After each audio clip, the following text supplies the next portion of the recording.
You're now watching the Danny Mac Podcast on the Bet Rivers Network. Bobby Knight was 83 years old, and his health had been deteriorating for a number of years. And it's our pleasure right now to have the company of a guy who has been calling Indiana basketball since before that national championship of the perfect season in 75 and 76. Don Fischer, nice enough to give us some time today on the tailgate. Fish, obviously a very tough day in Bloomington, and for you personally with your long-time association with Robert Montgomery Knight. How are you feeling today?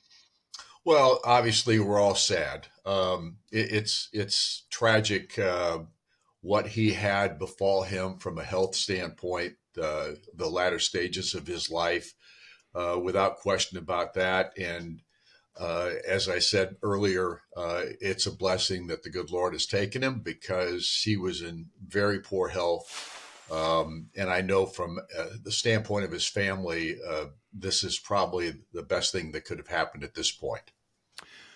The coach put Indiana basketball on the map and drew the spotlight to the state of Indiana, where it had been in some parts because of guys like Rick Mount, a little bit of a legend. But college basketball, I think, went next level in the mid-'70s, and I think Knight and the Hoosiers in that perfect season can be given a ton of credit for that, don't you? Oh, no question. The mark that Bob Knight put on the state of Indiana in the early years of his tenure at IU was absolutely remarkable. When you think about how he changed high school basketball in this state because of the way Indiana played basketball, his motion offense, the way he emphasized defensive play as a first priority, the things that he did from a coaching perspective, almost every coach in the state of Indiana adopted in those early years. And this state became a hotbed for college recruiters, for people to come to see what Bob Knight was doing.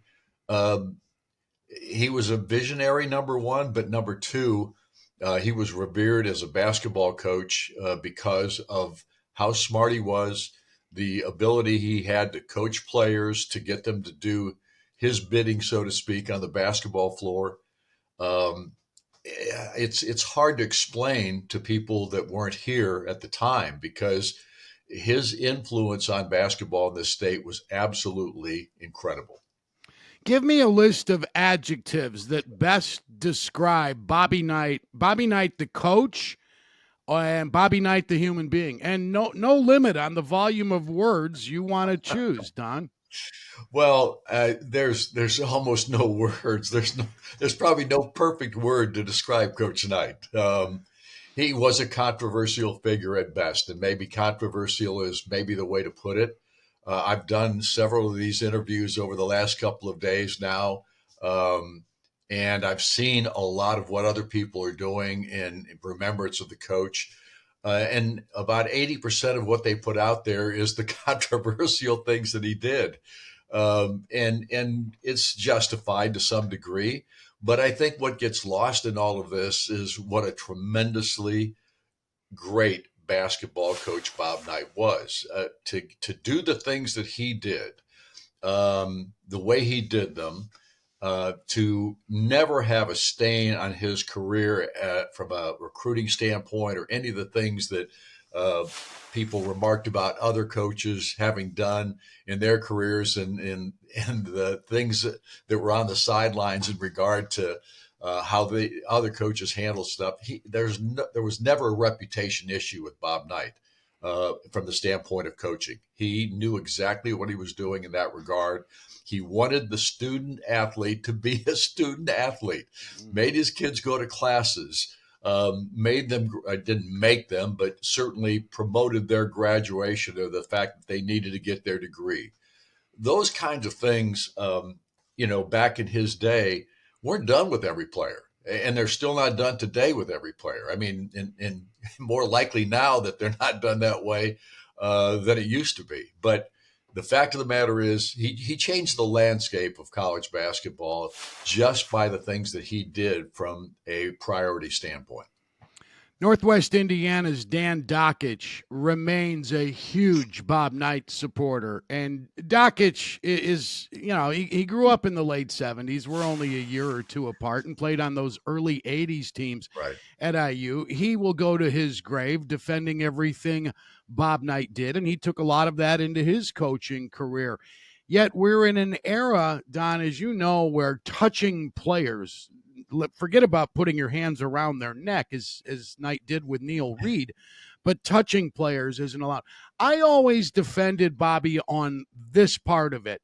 They know what they're signing up for when they go to Bloomington. And if you're not the type of kid who can take that military type, discipline that he had to have from his guys, then go somewhere else. You know what you're getting in Bloomington. Yeah, and there were guys that said they could handle it, and guys that got there that couldn't, that transferred out, which is understandable. But because his style of coaching isn't for everybody, and it basically involved kids with tremendous mental faculties in the sense of being able to deal with tough stuff. And honestly, I don't know if I could have played for him.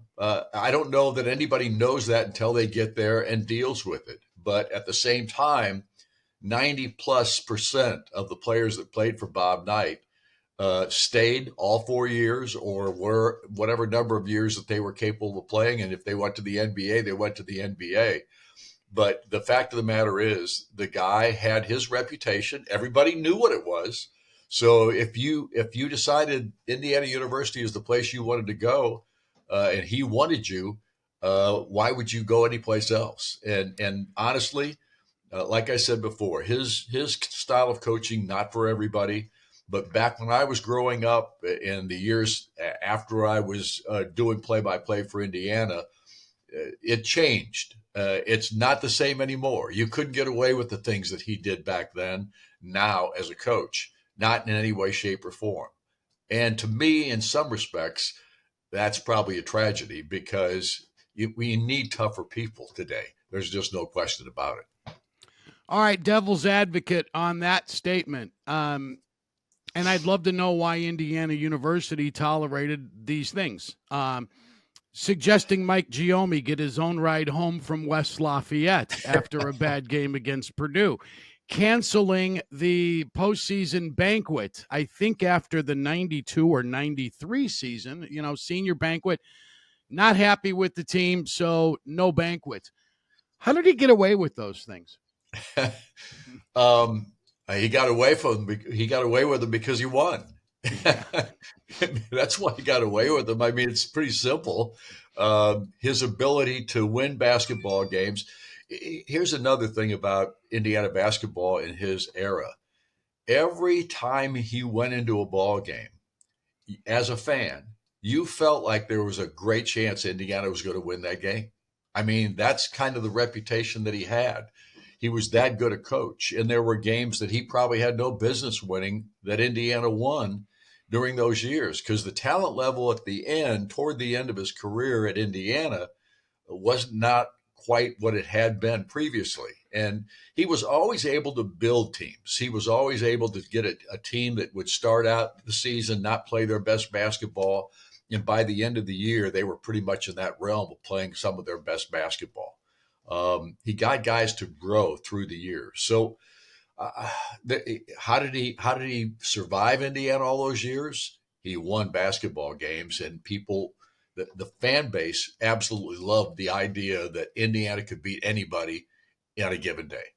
The unbeaten team, very early in your broadcast career, the 32-0 team, 75 and 76, wins the national title, I believe. Final Four wins over UCLA and Michigan, and they win a few more. What's the best coaching job he did? Because that first team, that perfect team, had future NBA players on it, high draft picks. There were some teams down the road that won that didn't have future professional stars. What's the best job he ever did?